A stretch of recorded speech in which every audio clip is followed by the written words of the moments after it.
Catulayan Elementary School to inquire a head teacher about the school-based management. Let's go!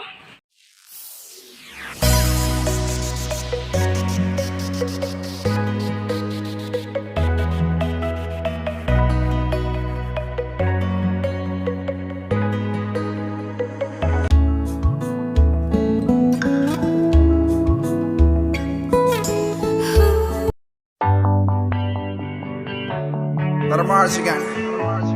Welcome to the paradise.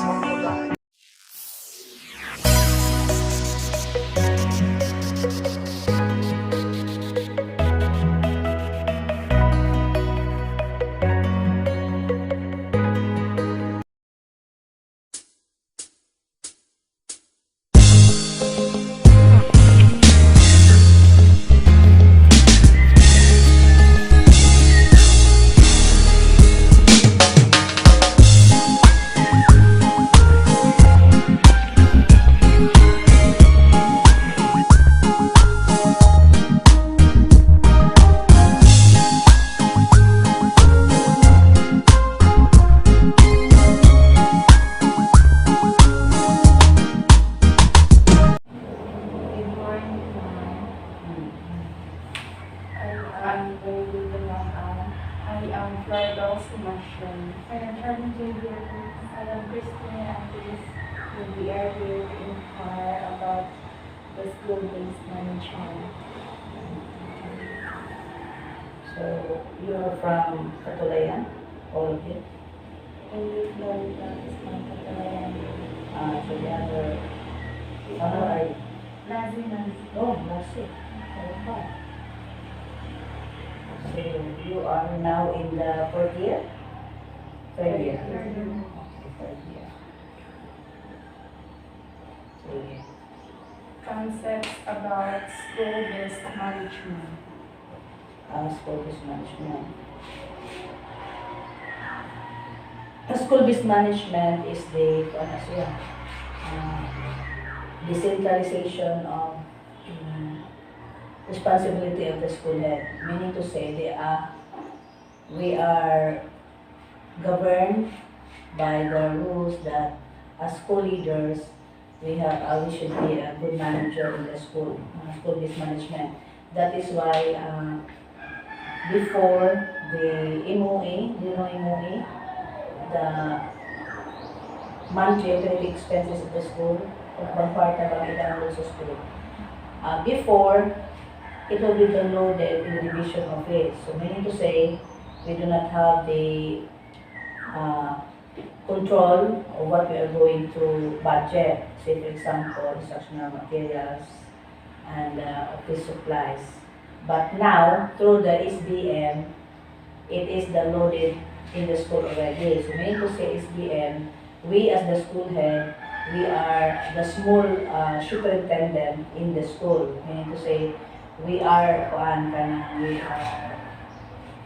will be the one to govern and manage the whole school in terms of the finances, programs and projects, or the needs in the school.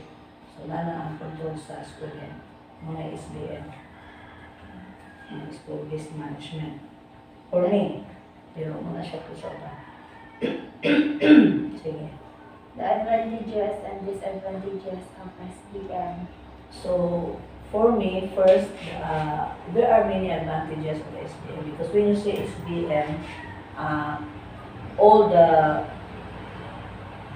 aside from the school, of course, the school cannot stand alone without the help of the stakeholders. So, we will need the support of our stakeholders, especially external stakeholders. When we say internal stakeholders, the school head, all the people that are in the school, mga internal stakeholders, the teachers, the learners, and the parents, parents external na sila, and the school head mo na sila, internal stakeholders. So, of course, we cannot, or we will not be successful with the school's programs without the help of everybody, especially the external stakeholders.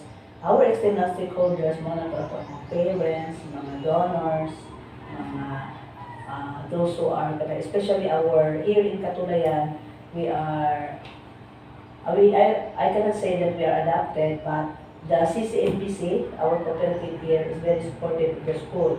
So and also the barangay council. So advantages is that when everybody is involved, of course, the job will become lighter and easier, and we can achieve more, especially our programs, school programs and projects, because the budget of the government is not enough. So some disadvantages, maybe, there are some, not all, we cannot say that 100% of our stakeholders is very supportive, no? Bisa asa mong siguro, especially sometimes ganyan ang mga parents during meetings, not 100% are very supportive of the pupils. So some disadvantages. So there are just some parents that will not support really 100% in some of the schools programs and projects. There are also some who are megas, mga bashers, so mga negative. So maybe I can say those are the disadvantages that we lack also support of our some of the stakeholders. I can say on disadvantages. Now, what are the mechanisms in implementing and evaluating the SBM? So there are a lot of mechanism in implementing and evaluating our SBM. So SBM have many dimensions. So in fact, this moment we are really trying to do our best because we're also validated and evaluated through our SBM in the school.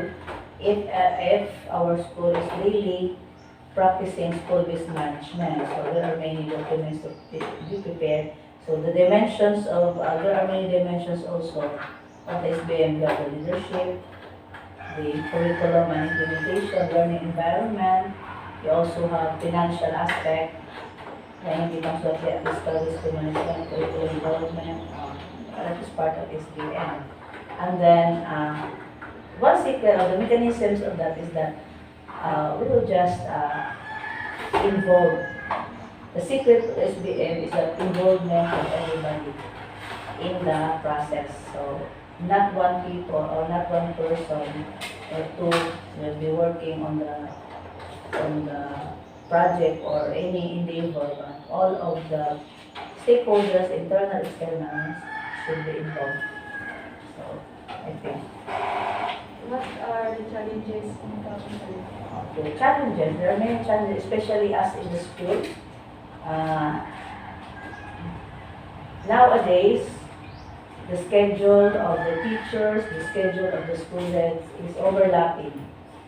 So there are many things to be done, and of course, as an employee, we have also to cater all of those requirements and reports. So the challenges that I think first is the overlapping of schedule. So what we did is we will just adjust and find time to overcome all the challenges. Of course, we also need some stakeholders to help our school.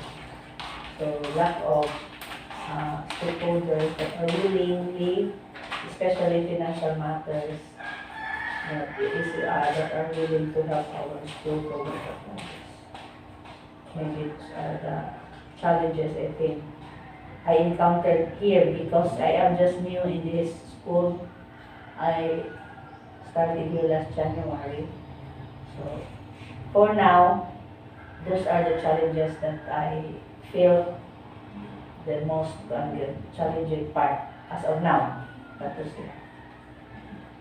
The network and support system. Okay, network and support system, of course, we will just try to link and tap all the stakeholders in the community.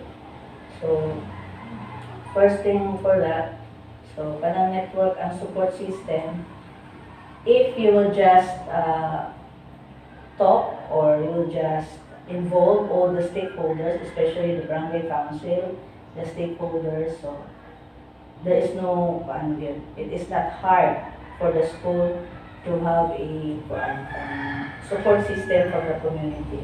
If you are just open enough to share the programs or projects, what are the needs of the school, and Kalunggani, we have already received some donors for our upcoming projects because the community knew it. I presented it to the community. I also had elected officers and the school governing councils. So, ako na siya gi-inform sila and i-present siya in a form of a meeting. So that is why ang support network system is very important. There are some they already supported the programs of families in the school. The fiscal resource management. Okay, so fiscal resource management in terms of finances is very much important. The secret or the best important thing to manage fiscal resources is to be transparent. Transparent, and you have to be usapan pa kung mahina mo niya po sa DepEd o bisag asa mo siguro basta funds in the government or not our personal funds, there should be accountability and transparency. We need to say all the things that should buy, especially excuse me, the money from the government. It should have proper processing documents. If now sa government, there are processes if you wish to buy some school supplies, other supplies. So, muna siya sa fiscal management. You have to undergo the correct process, canvas, the procurement processes, canvas, purchase, madagan pa. PR, purchase request, canvas, PO, and many other. So, you will learn that one when you will be in the government sooner or puhol. Transparent, be transparent, and documents, documents, complete documents with correct control. In the curriculum development.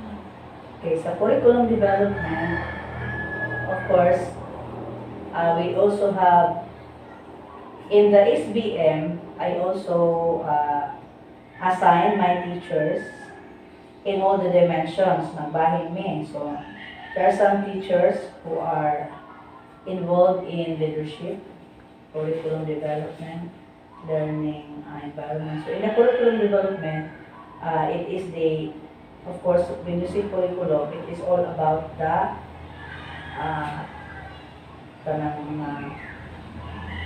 things na gitudlo sa mga teachers ato ang mga pupils, especially the assessment. So, every time that we teach, kamo mga education mo, after we teach, so may itong buhaton, we should evaluate to assess whether our learners or our pupils have learned something new. So, in the curriculum development, mo po na siya. So, what we did during after quarterly examination, of course, we have to conduct assessment, summative test or assessment, whether, especially now in the modular way, yun ang mga bata, they did not answer the modules of their parents or their aunties or their kuyas. So, para yun to see to it, if the pupils really understood, so we will give them assessment, parallel test questions for them to develop their skills on learning. That is part of the curriculum. And also, we conduct home visitations, especially in the reading ability of the pupils. So that is also part of the curriculum. We also have the numeracy, non-numerates, and numeracy tests. So that is part also of the curriculum development of the children. So more of siya. Then, The school improvement plan. School improvement plan. School improvement plan is part also of the SBM. So we cannot, the school improvement plan or the SIP This, o sa engineer pa ni, this is our, sabi ito ng term, blueprint of the engineer, kanabilahang guide when they make projects. Here in our school, our guide, or our Bible, or we can consider this as our Bible, is the SIP, or the School Improvement Plan. So, kung School Improvement Plan, in the SIP, there you can find all the things that you, especially as school head or the people inside the school, you can find there all the projects and programs that will be implemented. We cannot implement such project or programs if it is not included in the SIP. But of course, before we will include the schools and programs in the SIP, there are many things to do first before crafting an SIP. We will have gathering of data, especially involved with nutritional status of the children, reading results, assessment results, and many other things. After that, gathering of data or the ocular inspection. Because in the SIP, we will consider three dimensions. We have the access, the quality, and the governance. So in the access, PIS, may kitag PIS, makita niya po na siya sa SIP, priority improvement areas. I mean to say, we have to prioritize all the programs and projects in the school. Dili kayo dito lamang po ay kanina project. In terms of urgency, and in terms of the kanang pupils' needs. All the programs and projects in the school, dili dito mag-una sa kaayuhan sa principal, sa kaayuhan sa teacher, but kaayuhan din sa pupils. Say for example, I will give you such an example. Example, kanang certain office, wala ay CR. Na-apod ay room na there are many pupils na wala ay CR. So, usap naman na si Ma'am Lia sa office, magsapon mo tindahan. So, the first one, priority is patulog para sa mga bata. Muna siya sa SIP, School Improvement Plan. So, then, at this moment, we are still crafting because SIP is a 3-year plan. So, in the 3-year plan, when you put such project in the SIP, see to it that all the things that you put in there should or can be achieved within 3 years. Okay, we will also graded. We will also be graded in terms of our implementation. So, mura sa upuan ba? Kanang napusibo sa dili ka mabutang dili ni mga tuman. Sa inyong lesson plan, it should be measurable, specific, di ba? O kaya maupo na siya sa SIP. Nga, if ever you will, say for example, kanang may mga covered port, don't you, do you think it can be finished within a year? Or when you say covered port, it will cost $1 million or more than $1 million. So, can the school really, kaya ba ang fans sa school na mga project? So maybe we can ask the help from the governor or many other artists sa panahon as prospective donors. But that project is not controllable. Meaning to say, you cannot control it.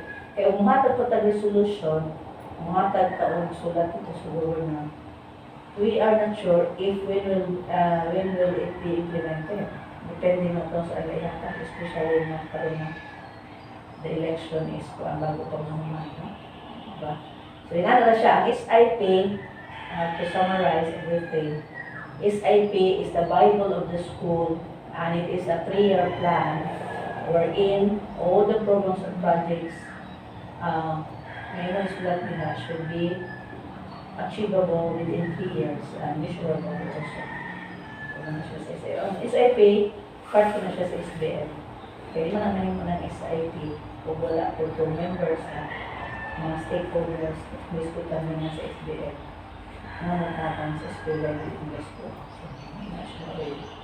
Tabay SIP. Ang sa paano? Thank you so much. Nakas kabutan mo ang Yeah.